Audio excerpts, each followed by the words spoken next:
Some stories stay with you like the smell of rain on dry earth. This one found me years ago, in a yellowed letter tucked inside my grandmother's Bible. She never spoke of Martha, her great aunt, who answered a newspaper ad and boarded a train heading west in 1882. But that letter told me everything I needed to know about courage, the quiet kind that doesn't make noise, just shows up and does what needs doing. I share this story now because I believe we all know what it feels like to stand alone, waiting to be chosen, wondering if anyone will see what we're truly worth. The last man took the redhead. Martha stood alone on the platform, her carpet bag pulling at her shoulder, her father's pocket watch ticking against her ribs like a second heart. 9 women had come on that stage from St. Louis. 9 women now walked away on the arms of strangers. The wooden boards beneath her feet still held the warmth of afternoon sun, and somewhere behind her, a woman whispered loud enough for the whole square to hear, "Lord have mercy, who'd want that one?" Laughter rippled through the thinning crowd. Martha did not move, did not flinch. Her fingers found the watch through the fabric of her dress and pressed hard against its familiar shape. Boots on wood.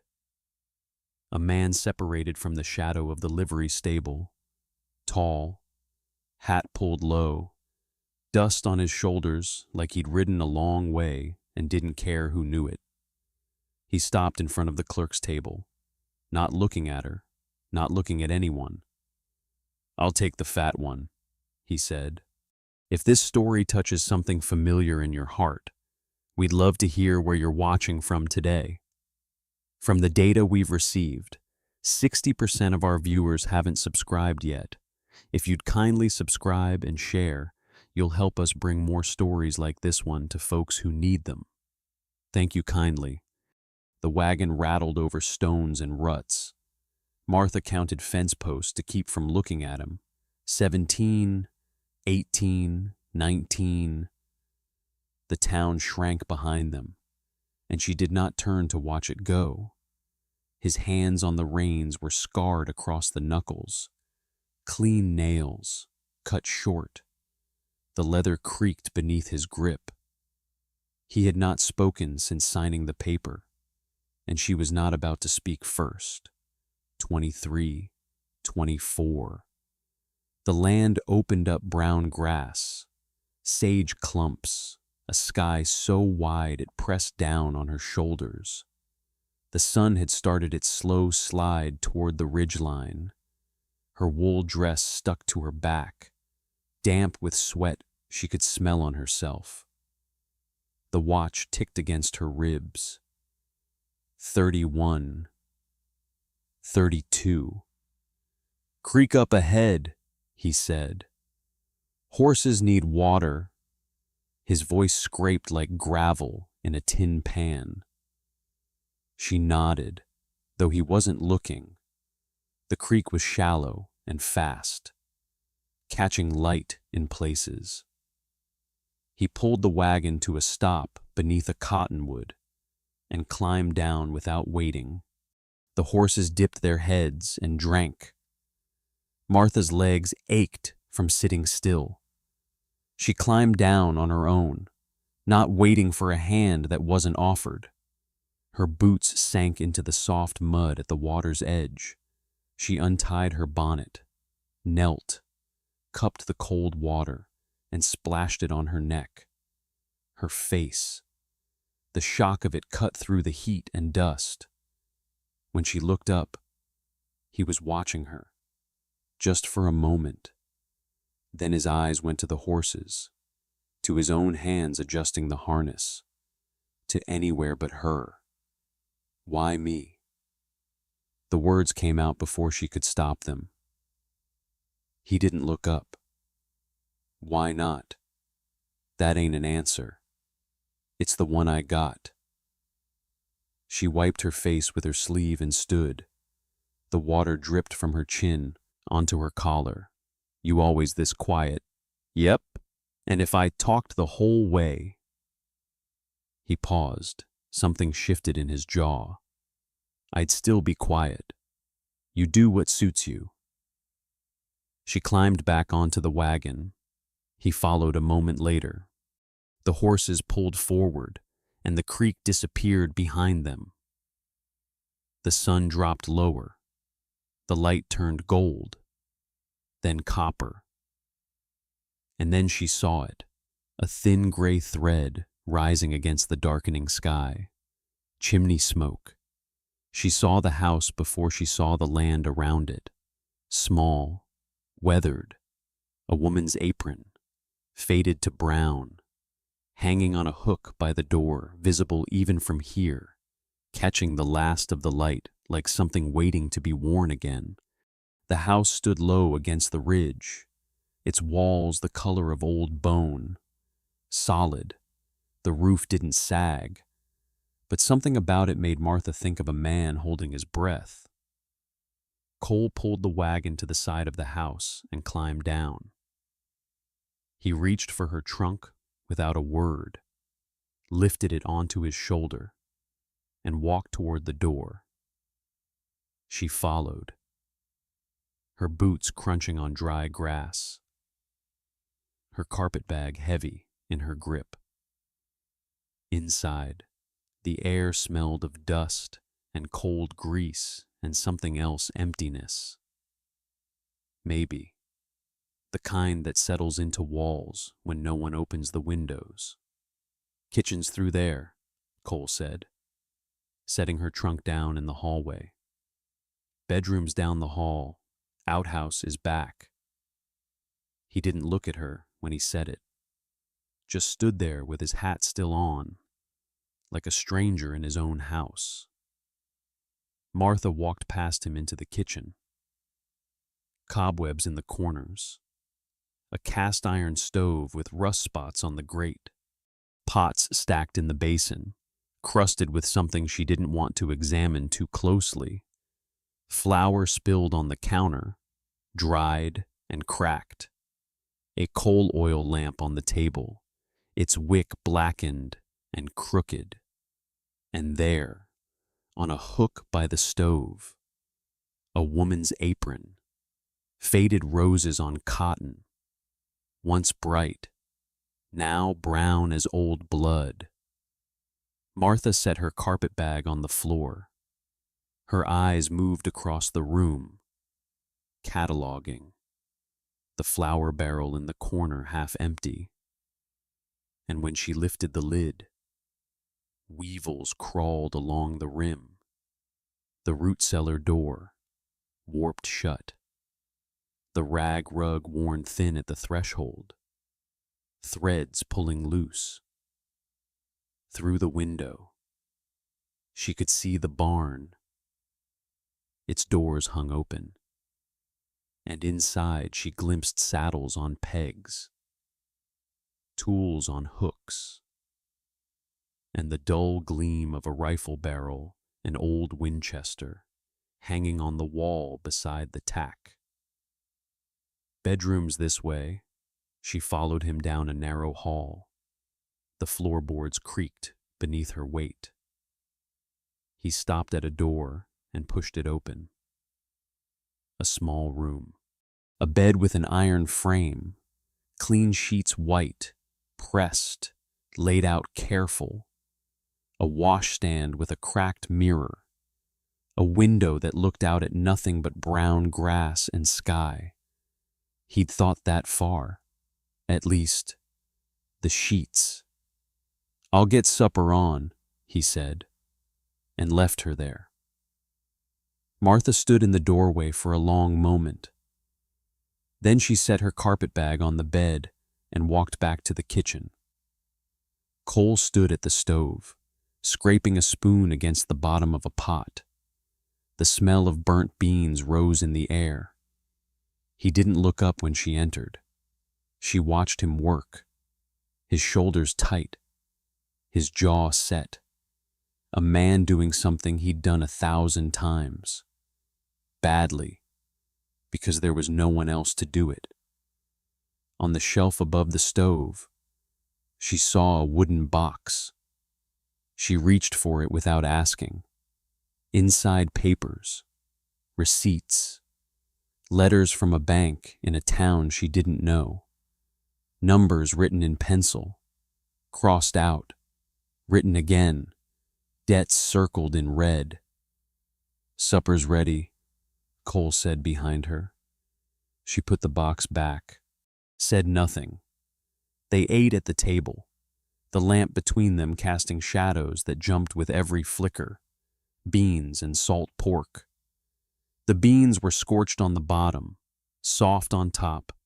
She ate them anyway. "The apron on the hook," she said. Whose was it? His fork stopped halfway to his mouth. "My mother's. She passed 3 years back." Martha looked at the apron, the faded roses, the frayed edges where it had been tied 1,000 times. "You kept it," Cole set his fork down. His chair scraped back. He picked up his plate and carried it to the basin, set it on top of the dirty pots. "I kept a lot of things," he said, and walked out. The door closed behind him. Martha sat alone at the table, the lamp flame bending in the draft. She could hear his boots on the porch, then nothing. Just the wind against the window and the tick of her father's watch against her ribs. She stood, looked at the basin full of pots, the flour on the counter, the cold stove, the apron hanging like something waiting to be worn again. Her shoulders straightened, her chin lifted. She washed the dishes first, heated water on the stove, and scrubbed until her hands were red and the pots gleamed dull in the lamplight. She wiped down the counter, swept the floor, found a rag and dusted the windowsill. The lamp burned low by the time she finished. Her back ached. Her arms felt heavy, but the kitchen looked different now. Not clean, not yet, but awake. She took the lamp and walked to her room. Undressed in the dark, lay down on the clean sheets and stared at the ceiling. The house made sounds she didn't know. Settling wood, the scrabble of something small in the walls, wind finding cracks, and somewhere, 2 doors down, footsteps, back and forth, back and forth. A man who couldn't sleep in his own home. Martha closed her eyes. In her mind, she made a list. The flour barrel needed emptying. The root cellar door needed fixing. The ledger in that box needed someone who could cipher. The stove needed blacking. The windows needed washing. The man needed feeding real food, not burnt beans. The footsteps stopped. She opened her eyes. The house was quiet now, too quiet. She listened. Her breath held, and heard something else beneath the silence. A creak, not footsteps, not wind.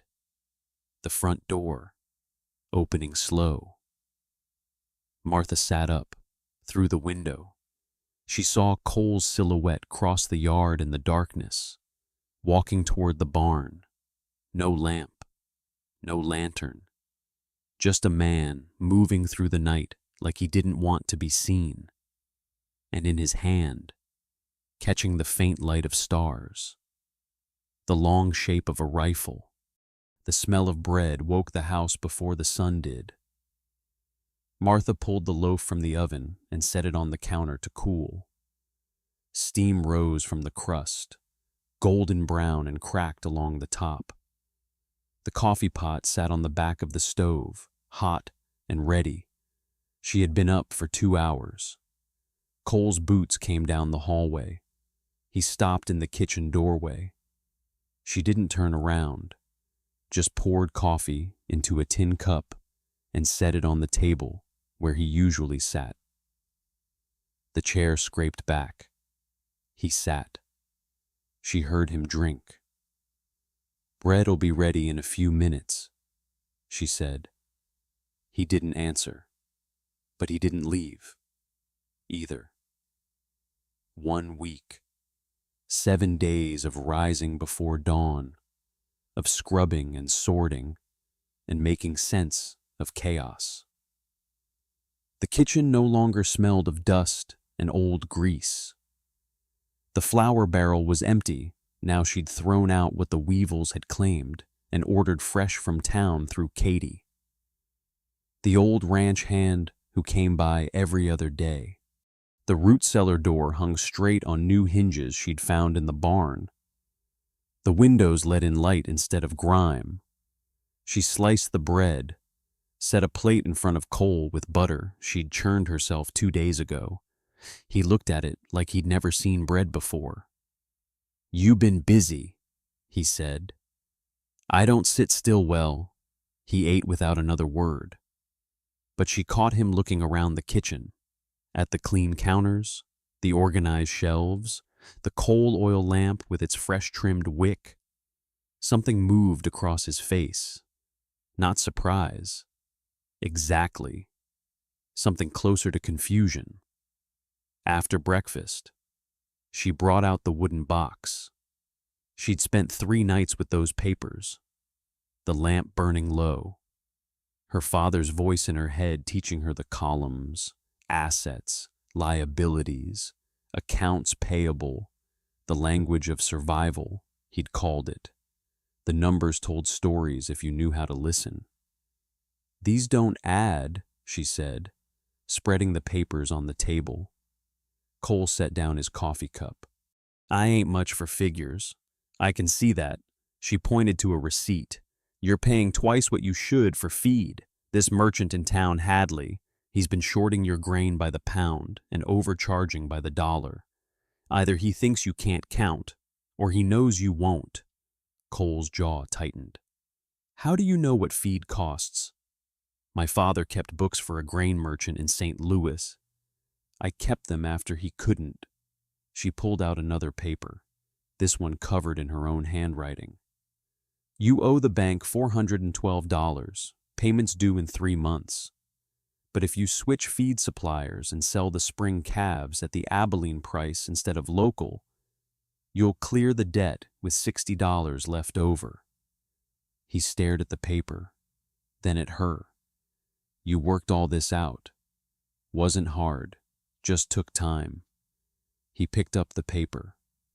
"Read it slow," his lips moving slightly over the numbers. When he set it down, his hand stayed flat on the table for a long moment. "Show me the cattle operation," Martha said. "I want to see what we're working with." The "we" hung in the air between them. He didn't correct it. They rode out after the breakfast dishes were washed. Cole on his bay mare, Martha on a dun gelding he said was gentle enough for a woman. She didn't argue, just swung into the saddle like she'd done it before. Because her father had kept a horse for deliveries, and she'd learned to ride before she learned to fear what people thought of her. The land spread out brown and gold under the morning sun. 200 head of cattle grazed across a valley that stretched toward distant ridges. Cole pointed out the water sources, a creek to the north, a spring-fed pond to the east.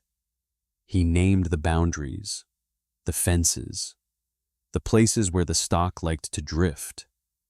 Martha asked questions. "What's the breeding cycle? Spring calving, mostly, some fall. How many bulls to the herd?" He looked at her sideways. 8. "That's too many for 200 head. You're wasting feed." He didn't answer, but she saw his hand tighten on the reins. At the cattle pens, they found Katie Sowers leaning against the fence, a wad of tobacco bulging in his cheek. He was old 60, maybe more, with a face like cracked leather and eyes that missed nothing. "Mrs.," he said, tipping his hat. "Mr. Sowers." He spat a stream of brown juice into the dirt. "Katie's fine." His eyes moved to the gate beside him, where the latch hung crooked, the metal bent out of true. "Reckon that latch needs fixin'. You any good with your hands?"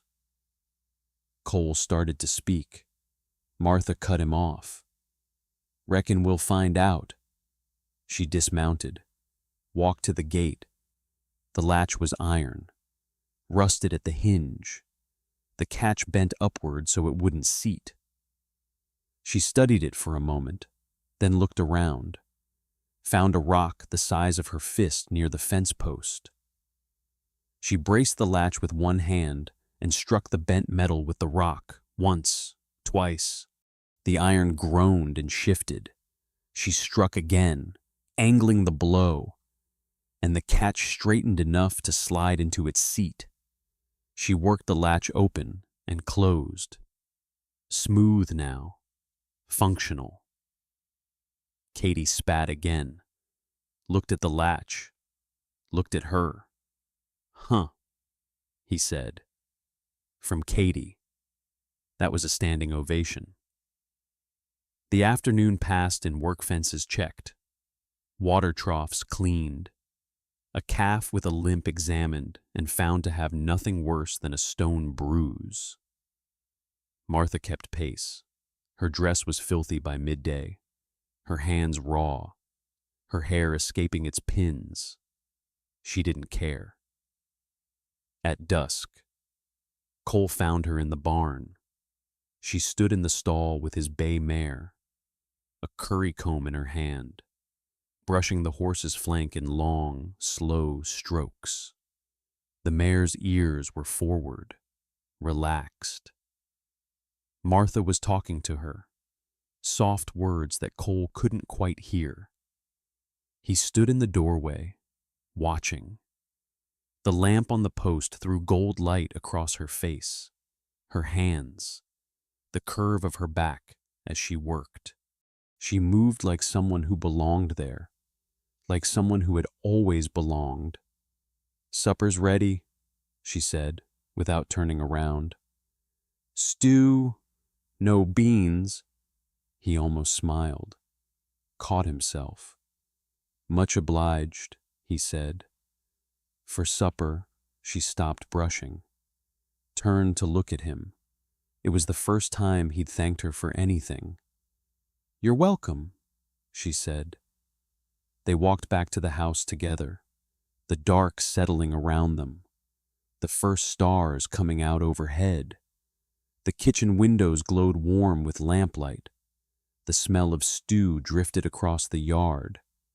At the door, Cole stopped. "That thing you said about the feed merchant. Hadley, what about him? He's the one supplies half the ranches in the valley." Cole's voice dropped. "He's also the one been talking loudest about trouble coming down from the north. Gang of cattle thieves. Says they hit 3 places already." Martha's hand rested on the door frame. "You believe him?" Cole looked out at the dark land, the distant ridges, the shadows where anything could hide. "I believe somebody's coming," he said. "I just don't know who to trust anymore." The rifle, the night walks, the way he checked the horizon every time he rode out. Martha pushed open the door. The lamplight fell across her face. "Then we'd better be ready," she said. "For whoever it is." 2 months moved through the ranch like water finding its level. Martha stopped counting the days. They blurred together, mornings at the stove, afternoons in the barn or the fields, evenings on the porch with coffee cooling in her hands. The rhythm took hold without either of them naming it. She learned his sounds, the particular creak of his boots on the 3rd step, the way he cleared his throat before speaking, The soft grunt when he lifted something heavy. She knew when he was coming before she saw him, and she found herself listening for those sounds, waiting for them, arranging her work so she'd be in the kitchen when he came through the door. He started coming in earlier. Not much. Half an hour. Maybe. Then an hour. He'd find reasons, a tool that needed sharpening, a harness that needed mending, water for the horses. But the work always brought him to the kitchen, to the table where she sat with the ledger or the mending, to the stove where coffee stayed warm on the back burner. She poured his cup without asking now, set it at his place. He drank without thanking her, but his eyes followed her across the room, and sometimes she caught him watching when he thought she wasn't looking. The recipe box changed everything. She found it in the back of the cupboard, behind a cracked jar of molasses and a tin of baking powder gone hard as stone. Wooden, with brass hinges tarnished green. Inside, index cards covered in faded ink, a woman's handwriting, neat and slanted. Recipes for soda bread and apple butter, and something called vinegar pie. Martha held the cards like they were made of glass. The ink had smudged in places. Water stains rippled across some of the edges, but the words were clear enough to follow. She made the soda bread first. Cole came in at midday and stopped in the doorway. The smell filled the kitchen, yeast and warmth and something else, something that made his face go still. "The recipe box in the cupboard," Martha said, not turning from the stove. "Was that hers too?" "You found that. I hope you don't mind. I made her soda bread." She heard him cross to the table, heard the chair scrape back. When she turned, he was sitting with his hands flat on the wood, staring at the loaf like it might speak to him.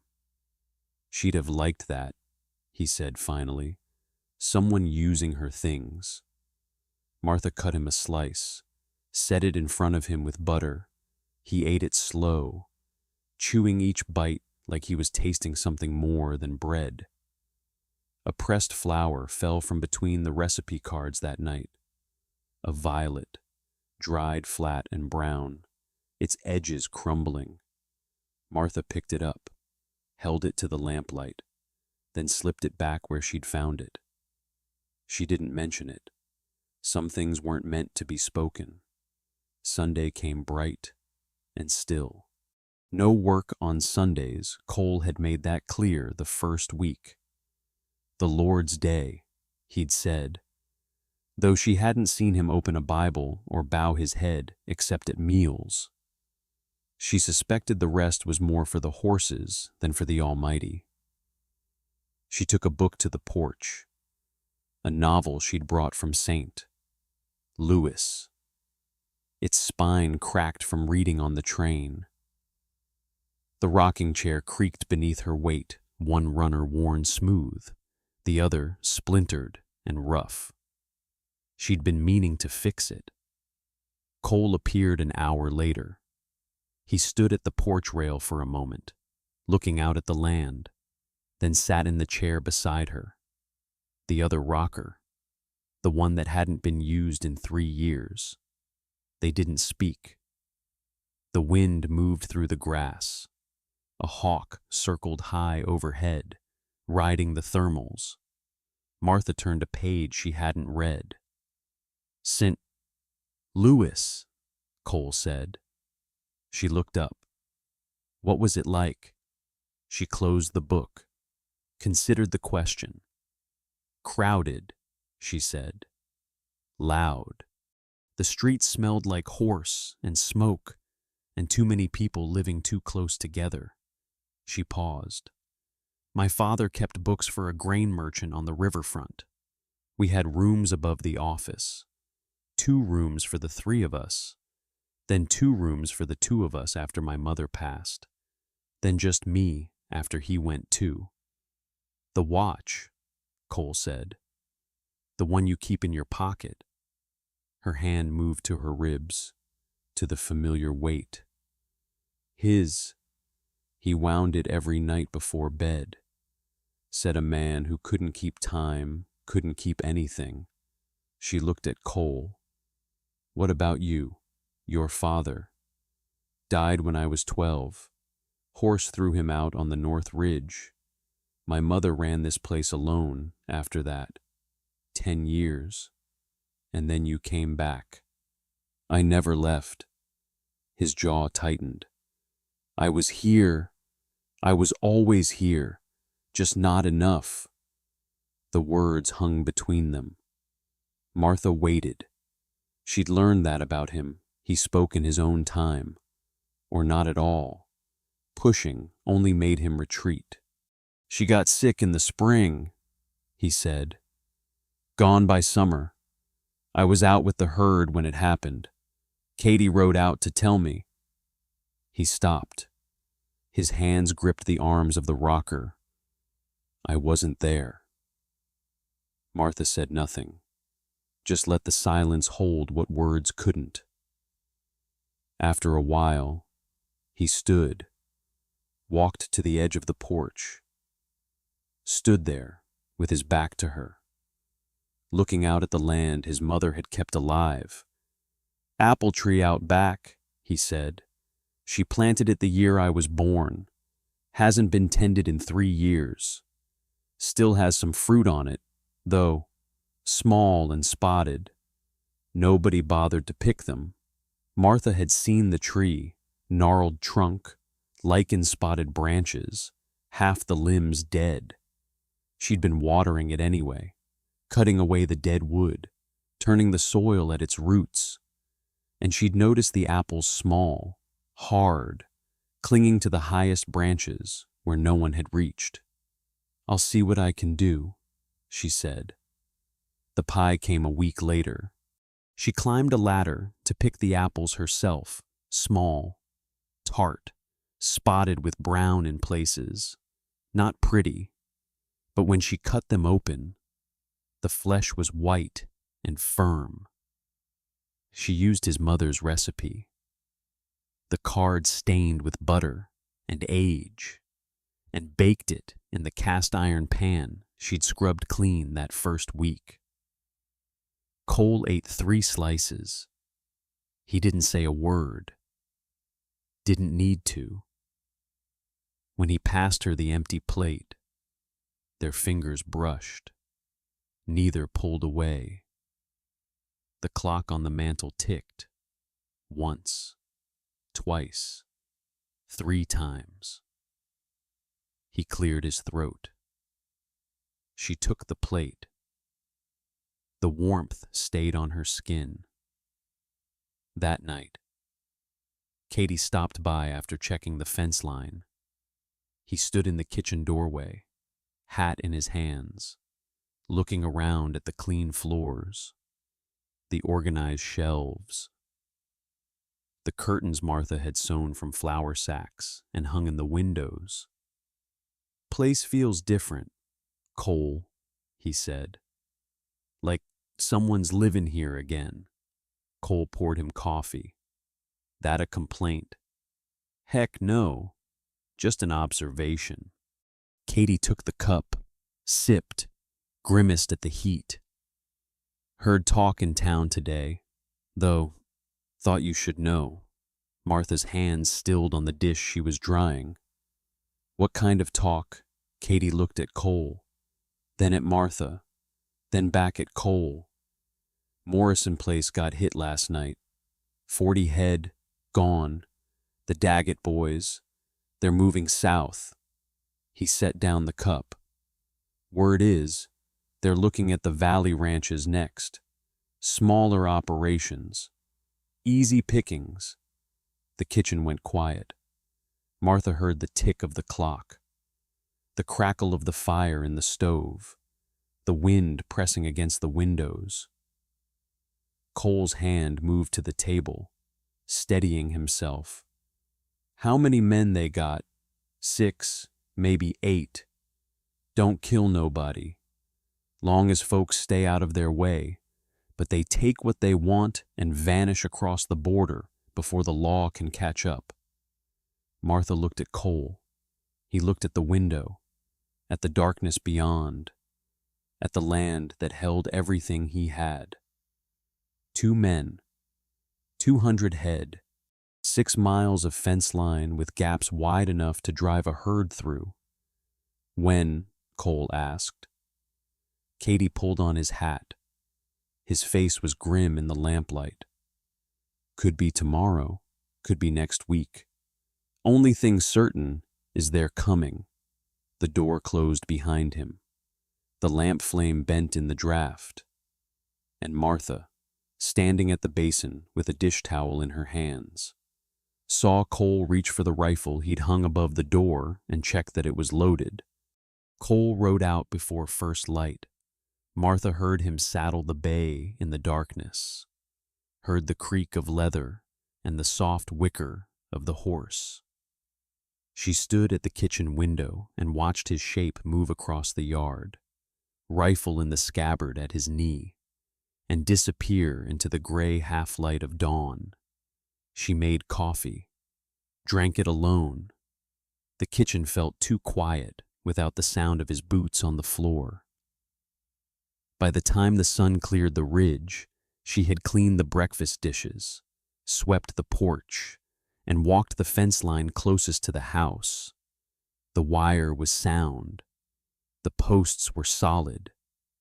But she found herself looking at every gap, every dip in the land, every stand of brush where men could hide. 200 head, 6 miles of fence, 2 men to watch it all. The numbers ran through her head like the figures in the ledger, except these numbers didn't add up to anything but loss. Cole returned at dusk. She heard the horse before she saw it, hoofbeats slow and heavy, the sound of an animal ridden hard, and then walked cool. He came into the yard, leading the bay by the reins, his hat pushed back, his shirt dark with sweat. Martha met him at the barn door. How bad? He didn't answer right away, just led the horse into the stall, unsaddled her, rubbed her down with a handful of straw. His movements were tight, controlled, the kind of careful a man used when he was holding something back. Tracks on the north boundary, he said finally. 3 riders, maybe 4, came in from the Morrison side, circled the spring pasture, went back the way they came. Scouting, that's what I figure. He hung the saddle on its peg, stood there with his hand on the leather, not moving. They know what we've got, Martha said. They're counting. They're counting. He turned to face her. The lamplight from the barn post caught the lines around his eyes, deeper than they'd been a month ago. 200 head, easy pickings, just like Katie said. Martha looked at him, at the rifle still in the scabbard, at the set of his shoulders, the tension in his jaw. What's your plan? I'm working on it. You've been working on it since last night. The plan is what? His jaw tightened. I ride out, I watch, I wait, and when they come, when it's 6 against 2, he didn't answer. Martha walked past him, out of the barn, across the yard to the house. She climbed the porch steps and went inside. When she came back, she had a piece of butcher paper in her hands, folded in quarters. She spread it on the porch rail. Cole came up behind her, close enough that she could smell the horse sweat on his clothes, the dust on his skin. What's this? A map. She pointed to the lines she'd drawn, the property, the fence lines, the creek to the north, the spring pasture to the east, the canyon. Her finger traced a narrow gap in the ridgeline. This canyon. Where does it go? Cole leaned closer. Dead end. Walls go up 200 feet on 3 sides. Only one way in, one way out. And the cattle, we don't graze them there. Nothing but rock and scrub. Martha folded her arms. Her mind was moving now, the same way it moved when she looked at a ledger full of bad numbers and saw the pattern underneath. If someone wanted to push a herd fast, she said, they'd take the easiest route, the path of least resistance. Where's that? Cole studied the map. His finger traced a line from the north boundary, along the creek, toward the spring pasture. Here, along the creek bed, good cover, easy footing, comes out right at the main herd. And if someone knew they were coming, if someone moved the herd, he looked at her. Moved them where? Martha tapped the canyon. There. Put them in the dead end. Let the thieves think it's easy pickings. Let them follow the trail right into a box with no exit. Cole was quiet for a long moment. The wind picked up, rustling the paper on the rail. That's a gamble, he said. It's a plan. It's more than you've got. His hand came down flat on the map. She saw the tension in his knuckles, the way his fingers spread like he was trying to hold the land itself. This ain't your concern. The words hit her like a slap. She didn't flinch.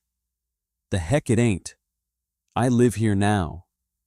That makes it my concern. Women don't finish that sentence. Her voice was steady, but something burned behind it. I ain't asking permission.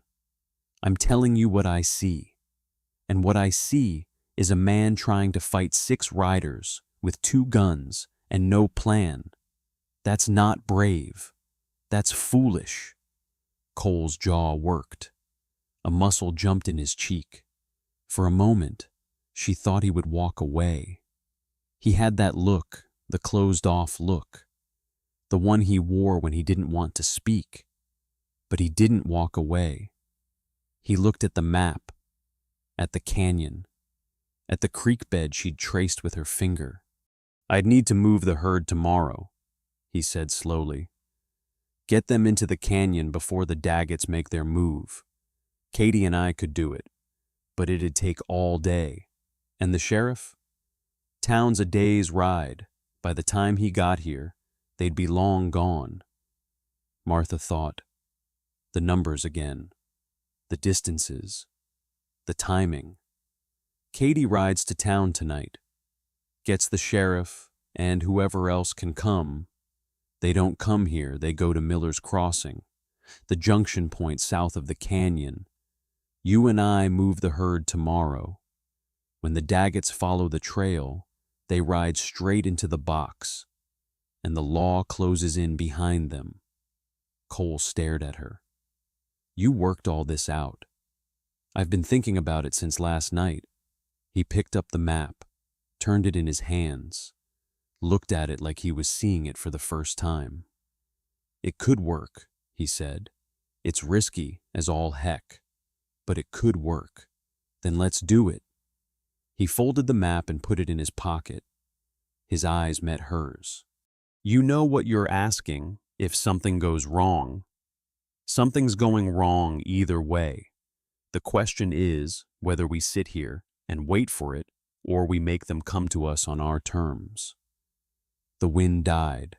The land went still. Somewhere in the distance, a coyote called one long, wavering note, then silence. Cole nodded. Katie rides tonight. He went inside to write the note. Martha stayed on the porch, looking out at the darkening land. The ridge to the north was black against the fading sky.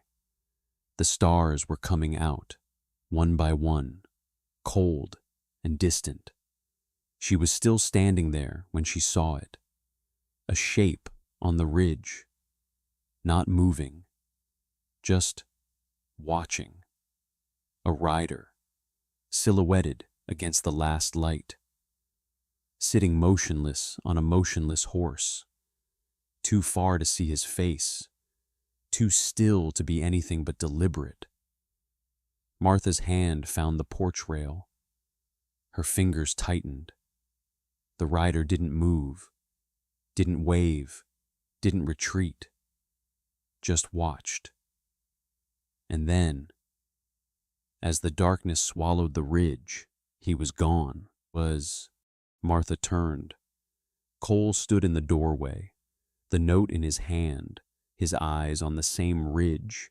"You saw him," she said. "I saw him. They know we're here. They know what we've got." Cole folded the note. His face was hard in the lamplight. "They know something else too. Now, they know we're watching back." He walked to the barn. A few minutes later, Katie rode out south, toward town. The note in his saddlebag and a fresh horse beneath him. Martha and Cole stood in the yard, watching him disappear into the dark. The house was quiet behind them. The land was quiet around them. But the quiet had changed. It wasn't peaceful anymore. It was the kind of quiet that came before a storm. Cole turned toward the barn. "Where are you going?" "To load the spare rifle." He paused. "You know how to shoot." Martha's hand moved to her father's watch. "My father taught me. When I was 12. Cole nodded. He walked into the barn and came back with a Winchester older than his. The stock scratched and worn. The same rifle she'd seen hanging on the wall that first night. But the action was clean and oiled. He held it out to her. "Then you'd better remember." She took the rifle. The weight of it settled into her hands. Familiar and strange at the same time. And somewhere out there, in the darkness, the rider was still watching. The first day passed in silence. Cole rode the perimeter at dawn, came back at noon, rode out again until dark. Martha stayed at the house, the Winchester propped against the kitchen wall, her eyes moving to the window every time the wind shifted. She cooked. She cleaned. She checked the rifle twice, then 3 times, then stopped counting. They ate supper without speaking. The food tasted like nothing. The second day was worse. The waiting had a weight to it now, pressing down on the house, on the yard, on the space between them. Martha found herself snapping at small things, a pot that wouldn't heat evenly, a button that came loose from her sleeve, the way the lamp smoked when the wick needed trimming. She trimmed it. It still smoked. She threw the trimming scissors across the room and watched them clatter against the wall. Cole looked up from his coffee. "You all right?" "Fine." She wasn't fine. Her hands shook when she picked up the scissors. She shoved them in her pocket and went outside to check on the horses, even though she'd checked them an hour ago. The third day broke gray and heavy, clouds piling up along the ridgeline, the air thick with moisture that wouldn't fall. Martha hadn't slept. Her eyes burned. Her back ached from lying rigid in her bed, listening for sounds that never came. When she looked in the cracked mirror above the washstand, the face staring back looked older, hollowed out. Cole was in the kitchen when she came down.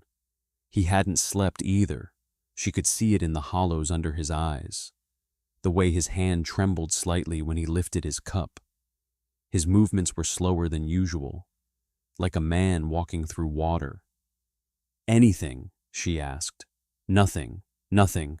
3 days of nothing. 3 days of jumping at shadows, checking the horizon, waiting for shapes that didn't appear." The not knowing was eating her alive. She poured coffee she didn't want, sat across from him at the table. The clock on the mantel ticked. The wind pressed against the windows. The coffee grew cold in her cup. "We should move the herd today," she said. Cole shook his head. "Not yet. We've been waiting 3 days. If Katie got through, if..." He cut her off. "We don't know if he got through. We don't know if the sheriff's coming. We don't know anything. So we just sit here. We just wait. We wait." Martha's cup came down hard on the table. Coffee sloshed over the rim, pooling on the wood.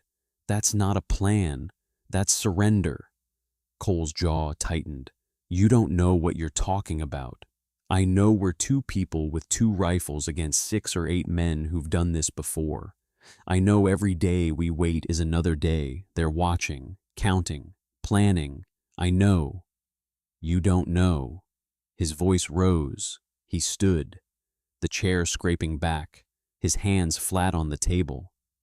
"You've been here 2 months. 2 months. You think that makes you an expert on this land, on these people, on what it takes to survive out here." The words hit her like stones. She stood to face him, her own hands shaking now, not from fear, but from something hotter. "I know numbers. I know when the odds are against you. You don't wait for them to get worse. I know what. You know books. You know ledgers." He stepped closer, his face hard. "You know how to add and subtract and make the columns come out even. But this isn't a ledger. Martha, this is my land, my cattle, my life. And you're standing here telling me how to save it when you've never..." He stopped, his mouth closed, but the words hung there, unfinished, sharp as broken glass. "When you've never..." What Martha's hands dropped to her sides. The heat drained out of her, replaced by something cold and heavy in her chest. "Say it, Martha, say it." Her voice was steady now, flat as the table between them. "When I've never..." "What? Never worked a ranch, never fought off thieves, never done anything except stand in a square and wait to be chosen like a prize heifer at auction." Cole's face changed. Something cracked behind his eyes. "That's not what I meant. It's what you were thinking." She picked up the coffee cup, carried it to the basin, set it down with careful precision. Her back was to him now. She didn't want him to see her face. "I know what I am. I know what people see when they look at me. You think I don't hear them. You think I don't know." The kitchen was quiet. Just the tick of the clock, the wind at the glass. "I answered that ad because I had nothing left," she said. "No family, no money, no prospects. The boarding house where I lived was closing. The grain merchant my father worked for was dead, and his son didn't want a woman keeping his books. I had 2 choices, the street or the train west." She turned. Cole hadn't moved. He stood at the table, his hands still flat on the wood, his face stripped of the hardness that had been there moments before. "I didn't come here looking for love," she said. "I came here looking for a place to be useful, a place where what I could do mattered more than what I looked like. And for 2 months, I thought maybe I'd found it, but I guess I was wrong." She walked past him, out of the kitchen, down the hall to her room. The door closed behind her, and she sat on the edge of the bed, her hands clasped in her lap, and stared at the wall. Her father's watch ticked against her ribs, the only sound in the silence. She didn't know how long she sat there. The light changed, afternoon sliding toward evening, the gray clouds darkening to charcoal. Her legs went numb. She didn't move. A knock at the door. She didn't answer. The door opened anyway. Cole stood in the frame, his hat in his hands, his shoulders bowed in a way she hadn't seen before. He looked smaller somehow, older. The exhaustion showed in every line of his face. "Can I come in?" She didn't say yes, but she didn't say no either. He sat in the chair by the window, the one she used for mending. He turned his hat in his hands, around and around, the brim sliding through his fingers. "My mother was a big woman." Martha looked up. Cole wasn't looking at her. He was looking at the window, at the fading light, at something far beyond the glass. She was tall, broad, hands like a man's. The townfolk laughed at her behind her back, said my father married beneath him, said he must have been desperate or drunk or both. He paused. The hat stopped turning. She ran this ranch alone for 10 years after he died, fed the cattle, mended the fences, fought off coyotes and drought and a flood that took half the herd. She did it all, and nobody helped her, and nobody thanked her. And when she got sick, nobody came to say goodbye except me and Katie. Martha's hands loosened in her lap. "That day in the square," Cole said, "when I saw you standing there, the way you held yourself, the way you didn't cry, didn't try to make yourself smaller so someone would pick you." He looked at her now, his eyes steady. "I saw her. I saw my mother. Not the face, the spine." The room was quiet. The watch ticked against her ribs. "I didn't choose you to shame you," he said. "I chose you because I knew. I knew what you were, what you could be, what you could do if someone just got out of your way and let you." He stood, set his hat on the chair. "I'm sorry. For what I said. For all of it." He turned toward the door. "Cole." He stopped. "The herd. Tomorrow." He nodded. "Tomorrow. First light. Your plan. We do it your way." He left. The door stayed open. The evening light crept across the floor, reaching for her feet. Martha sat there a while longer. Then she stood, straightened her dress, and walked to the kitchen. There was supper to make, a plan to finalize. A long night ahead. She was cutting potatoes when she heard it. Hoofbeats, coming fast. From the south. Cole was at the door before she could set down the knife. The Winchester was in his hands. His eyes were on the darkness beyond the yard. A single rider burst out of the shadows. The horse was lathered, blowing hard, its sides heaving. The rider nearly fell from the saddle, catching himself on the porch rail. Katie. His face was white in the lamplight. His hands shook as he gripped the rail. "They're coming," he said. "Not tomorrow. Tonight." Martha moved before the words finished leaving Katie's mouth. "How long?" Saw their fires 2 miles north of the creek bed. 6 men, maybe 7. Katie gripped the porch rail, his chest heaving. "Took me a day to get to town. Another to convince the sheriff to gather men. I rode hard to beat them back. They'll hit the main herd by midnight if we don't move." Cole was already striding toward the barn. Martha caught his arm. "Wait." He turned, his face hard in the lamplight. "There's no time. There's time for a plan." She pulled the folded map from her apron pocket. She'd kept it there since that night on the porch, checking it, memorizing it, waiting. "We can still do this, but we do it now. We do it fast, and we do it my way. Cole looked at the map, at her, at Katie, still gasping against the rail. His jaw worked. The muscle in his cheek jumped. Then he let out a breath. "Your plan," he said. "Walk me through it again. From the top." Martha spread the map on the porch boards. Her hands were steady. Her mind was clear. The exhaustion of 3 sleepless nights sat heavy in her bones. But she pushed it down. The canyon. How long to move the herd there from the spring pasture? 4 hours, maybe 5 in the dark. The creek trail.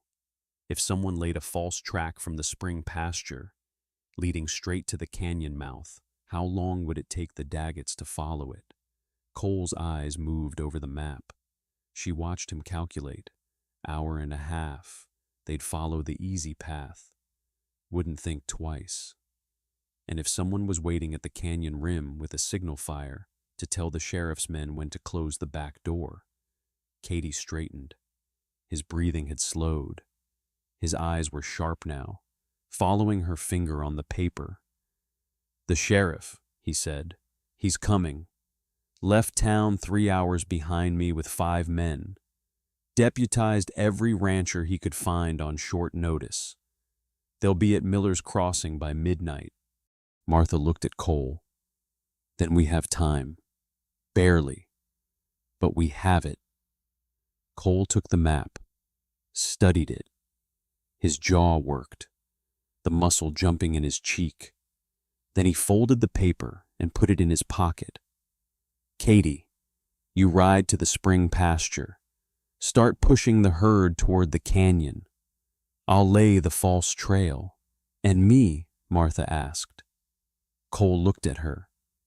Something passed across his face, not doubt, not fear, but something closer to recognition. "You take the ridge, the signal point." He pulled a box of matches from his pocket, pressed them into her hand. "When they're past the narrows, you light the fire. The sheriff's men see the signal. They close in from the south. The Daggets ride into a box with no exit." Martha's fingers closed around the matches.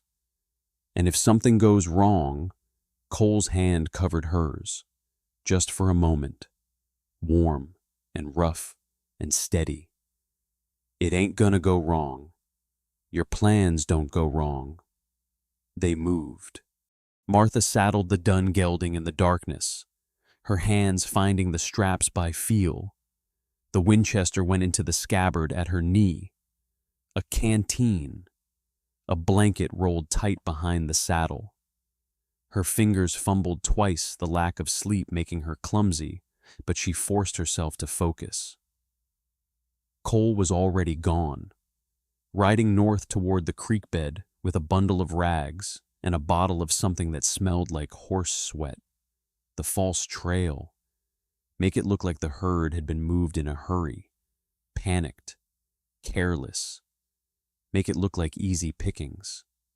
Katie had disappeared toward the spring pasture.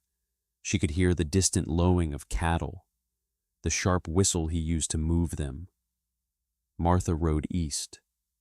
The ridge trail was steep and narrow, the footing uncertain in the dark.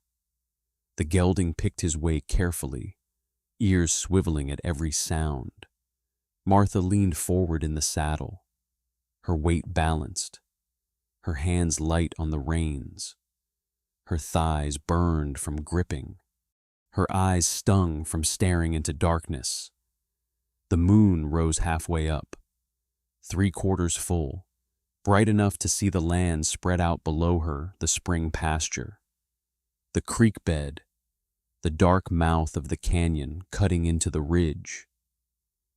She could see the cattle moving now, a slow, dark mass flowing toward the canyon. Katie's small figure on horseback pushing them from behind. She reached the signal point an hour before midnight, a flat outcrop of rock, 20 feet above the canyon floor. She could see the narrows from here, the place where the walls closed in, leaving a gap barely wide enough for 3 horses to pass abreast. Once the Daggets were through that gap, there was nowhere to go but deeper into the box. Martha dismounted.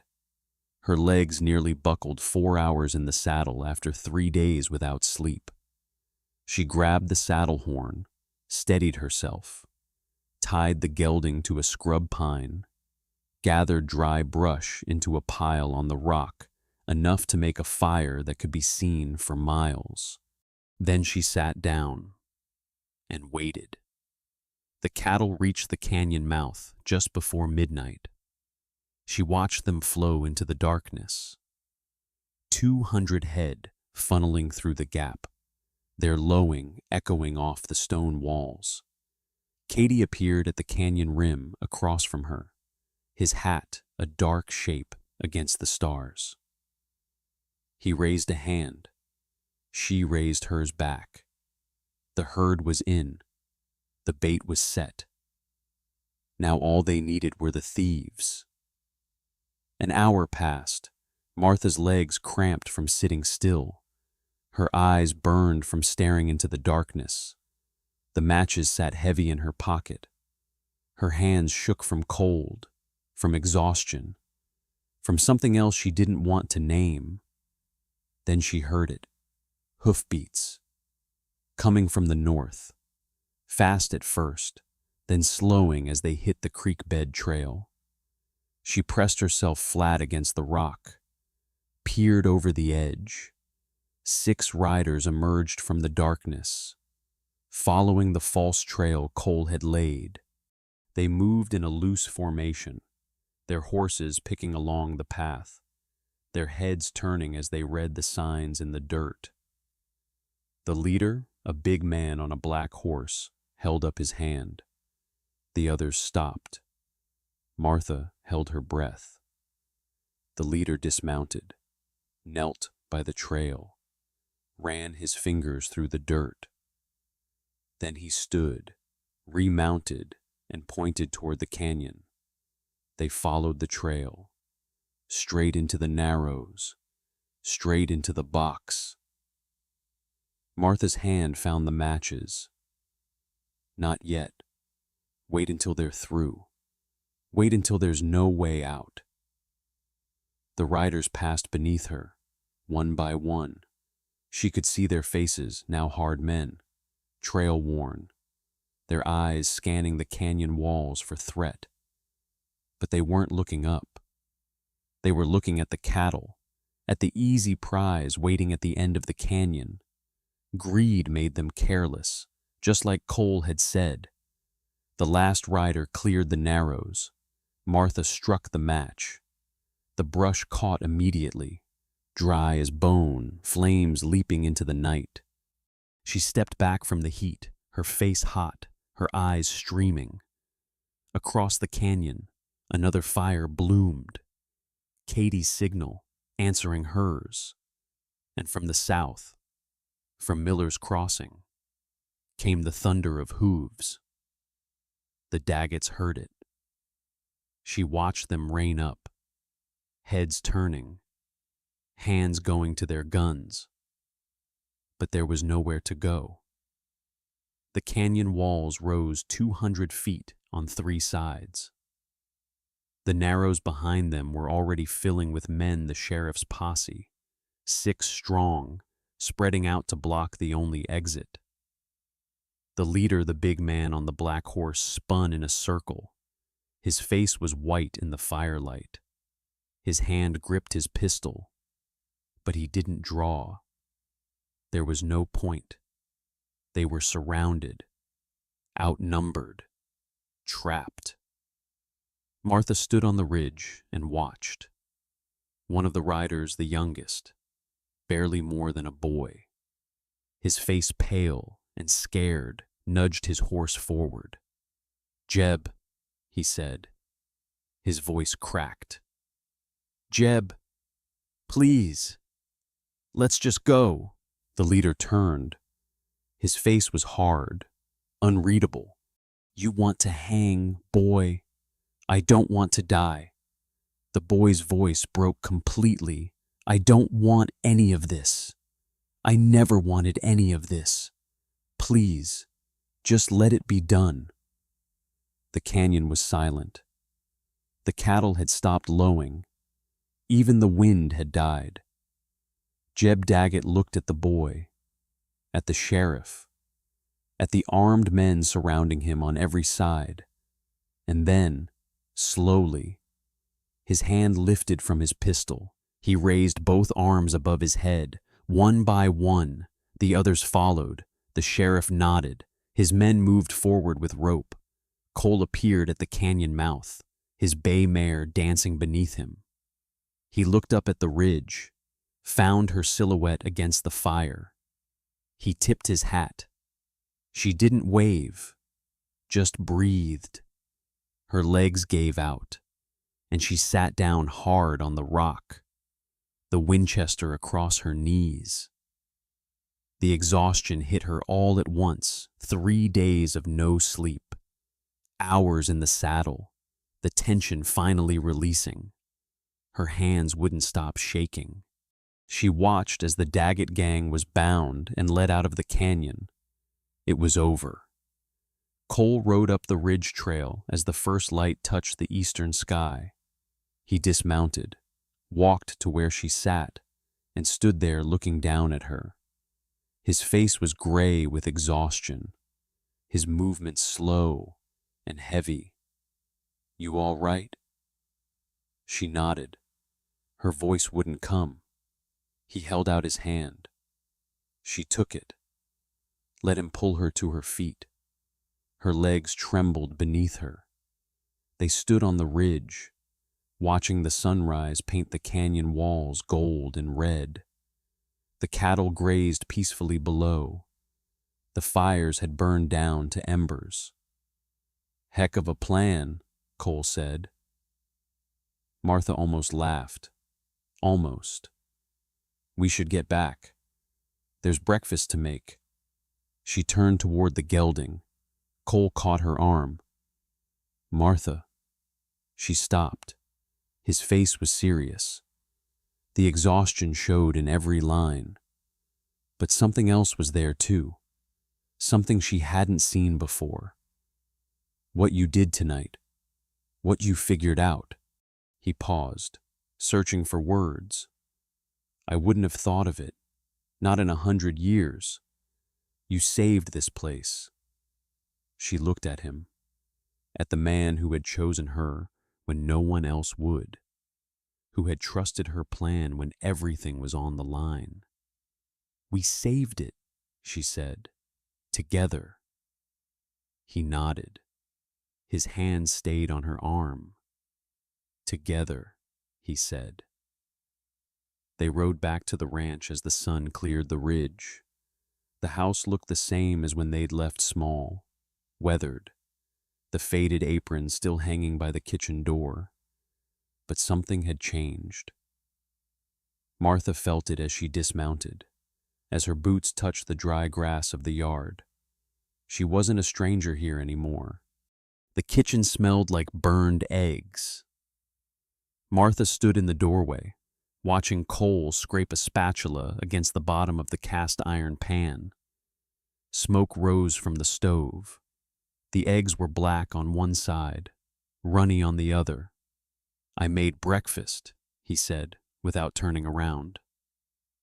She walked to the table, sat down. Her legs still ached from the ride, and her eyes burned from lack of sleep. They'd collapsed into their beds at dawn and slept through most of the day. Now the afternoon light slanted through the windows, golden and warm. Cole scraped the eggs onto 2 plates, set one in front of her, sat down across the table with his own. Martha looked at the eggs, charred, rubbery, flecked with bits of shell. She picked up her fork and took a bite. They tasted terrible. She ate them anyway. "I ain't much of a cook," Cole said. "I noticed." He almost smiled. caught himself, but she saw at the corner of his mouth twitching, the lines around his eyes softening. They ate in silence. The clock ticked on the mantel. The wind moved through the grass outside. Somewhere in the distance, cattle lowed. "Sheriff came by while you were sleeping," Cole said. "Daggett boys are on their way to Yuma. Judge gave them 10 years each." Martha set down her fork. "That's a long time." "Long enough." Cole pushed the eggs around his plate. "Long enough for them to think about what they did. Long enough for us to not worry about them coming back." The weight she hadn't realized she was carrying lifted from her shoulders. 10 years, a decade of peace, a decade to build something. "We should go to town," she said. "Tomorrow, I need flour and thread and—" "We'll go," Cole said. "Together." The words settled between them. "Together. Not you or I. We." Martha picked up her fork and finished her eggs. They went to town 3 days later. The buckboard rattled over the same road Martha had traveled 2 months ago, past the same fence posts, the same ridge, the same wide-open sky. But she wasn't counting fence posts this time. She was sitting next to Cole, their shoulders almost touching, watching the town grow larger on the horizon. Dusty Creek looked different in the afternoon light, smaller somehow. The buildings that had seemed so imposing that first day now looked weathered and ordinary. The platform where she'd stood waiting to be chosen was just a platform wooden boards, sun-bleached, unremarkable. People stared as they drove down the main street. Martha felt their eyes on her, the whispers that followed the wagon like dust. But the whispers were different now. She caught fragments as they passed the Walker woman and outsmarted them, and heard she planned the whole thing. Cole pulled the wagon up in front of the general store, climbed down, offered her his hand. She took it. Inside, the store smelled like pickle brine and coffee beans, and the particular mustiness of bolted fabric. Martha moved through the aisles, touching things she didn't need: a tin of buttons, a packet of needles, a jar of penny candy. Cole followed behind her, carrying a basket, saying nothing. At the fabric counter, he stopped. "Pick something," he said. Martha looked at the bolts lined up on the shelf.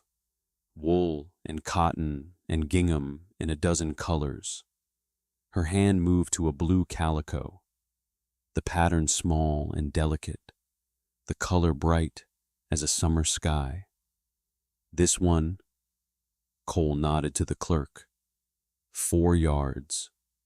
"That's too much. For a dress, whatever you want." He set money on the counter, didn't wait for change. Martha held the folded fabric in her arms. It was soft against her fingers. She couldn't remember the last time she'd had something new. The door opened behind them. Martha turned. Widow Henderson stood in the entrance, her bonnet slightly askew, her face pink from the heat. She saw Martha and stopped. Her mouth opened, then closed. For a long moment, neither of them spoke. Then the widow walked forward, slowly, her hands clasped in front of her, her eyes on the floor. "Mrs. Walker," she said. Her voice was quieter than Martha remembered. "I heard about what happened with the Daggett gang." Martha waited. "That apple pie you brought to the church social last week." The widow's cheeks reddened. "I don't suppose you'd share the receipt." Martha looked at her, at this woman who had laughed at her, who had whispered, "Who'd want that one?" loud enough for the whole square to hear. She could say no. She could turn away. She could let the widow feel, just for a moment, what it was like to be dismissed. But that wasn't who she wanted to be. "You got a pencil?" Martha asked. The widow produced one from her bag. Martha took a feed bill from the counter, turned it over, and wrote out the recipe in her careful hand. Apple pie. His mother's recipe. The card with the faded ink and the pressed violet between the pages. She handed it to the widow. "Brown the butter before you add it to the flour. That's the secret." The widow took the paper. Her eyes were wet. "Thank you," she said. "Mrs. Walker, thank you." She left without another word. The door closed behind her. Cole's hand found the small of Martha's back. Ready to go home. The word sat warm in her chest. Ready. The evening came soft and gold, the sun dropping behind the ridge, the first stars appearing in the eastern sky. Martha sat in the rocking chair on the porch, the one she'd finally fixed. Both runners smooth now. Cole sat beside her in the other chair, the one that had been empty for 3 years. Coffee cooled in their cups. The lamp glowed in the kitchen window behind them. Neither spoke. The silence was different now. Not empty, full. The land stretched out before them, brown and gold in the fading light. The cattle grazed in the distance. The house stood solid at their backs, its walls holding the warmth of the day. Cole reached into his pocket. He pulled out something small, set it on the table between them. The lamplight caught it a ring, plain gold, thin, worn smooth from years of wear. Martha's breath stopped. "It was my mother's," Cole said. His voice was rough. "My father gave it to her the day he asked. It ain't much." Martha picked up the ring. It was warm from his pocket, light as a breath. The gold was scratched in places, worn thin where it had rubbed against her mother-in-law's hand for 30 years. She slid it onto her finger. It fit. "It's enough," she said. Cole's hand found hers. His fingers laced through hers, rough and warm. They sat there on the porch, watching the stars come out, the land spreading dark and quiet around them. "You'll stay, then," he said. Martha looked at him. At this man who had chosen her when no one else would, who had trusted her with his ledgers and his cattle and his mother's recipes, who had stood beside her on a ridge at midnight and tipped his hat like she was someone worth tipping a hat to. "Cole Walker," she said, "where else would I go?" The rocking chairs creaked softly. The lamp burned steady in the window. And somewhere in the darkness, a coyote called one long note. Then silence. Martha closed her eyes. Her father's watch ticked against her ribs. The ring sat warm on her finger. The coffee had gone cold. But neither of them moved to go inside.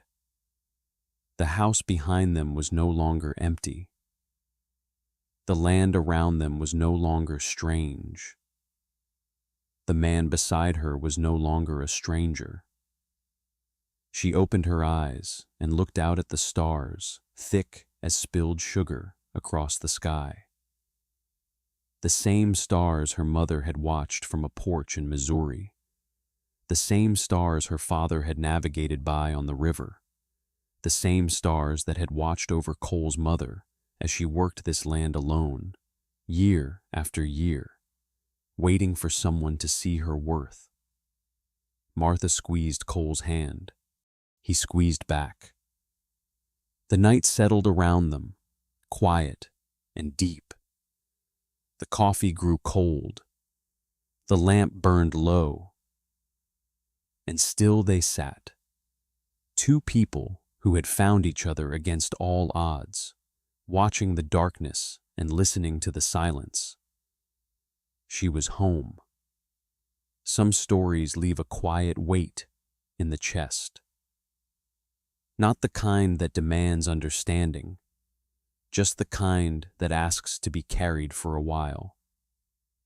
Many of us know what it feels like to stand at the edge of something, waiting to be chosen. To wonder if anyone will see past the surface and notice what we're truly made of. Some of us have spent years being overlooked, being passed by, being the last one standing when the choosing was done. And perhaps some of us have also known the rare mercy of being seen, truly seen, by someone who didn't need an explanation. It's all right if this story stirred something that doesn't have a name. It's all right if the feeling lingers longer than the words. Not everything needs to be resolved. Not everything needs to be understood. Some things are just meant to be felt, and then gently set down.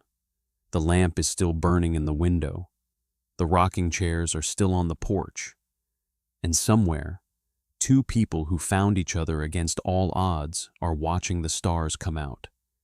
Thank you for sitting with me through this one. Until we meet again.